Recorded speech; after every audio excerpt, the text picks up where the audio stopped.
Yun, sa Sabado, pwede ka rin. Ha? Ha? Sa bagay, sunod-sunod yun.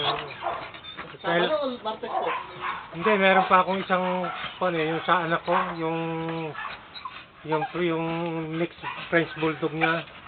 Pa-start doon sa French Bulldog ko. Sige po. Doon sa Arconte ko yun eh. Sa may Fiesta South, ang bahay nun. Ay, hindi ba rito gagawin yun? Hindi, dadaling ko yung French Bulldog doon sa kanya. Makasama pa ho ba doon yun? Ha? Pagka doon sa paggalan dito. 200 lang. Ha? 200 lang sa bunda. Ano ba marami nang kita yan eh.